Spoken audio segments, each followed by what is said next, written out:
हाय guys, मैं Bobby. Welcome back. किसी viewer का सवाल है कंस्ट्रक्टिव, उसका मीनिंग क्या है? हिंदी मीनिंग कंस्ट्रक्टिव का हिंदी मीनिंग है रचनात्मक, तर्कसाध्य, निर्माण का जो प्रत्यय न हो परंतु अनुमानित या तर्क साध्य हो।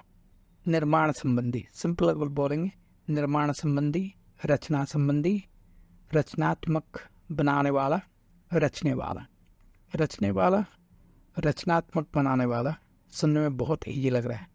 निर्माण संबंधी समझने में आ रहा है, रचना संबंधी, निर्माण का, तर्क साध्य, रचनात्मक, राइट। अगर मैं एग्जाम्पल दूँ, constructive thought, right, constructive idea, constructive advice, constructive one, constructive criticism. I hope आपको जो क्वेश्चन था उसका आंसर मिल गया। तो सी यू, थैंक यू।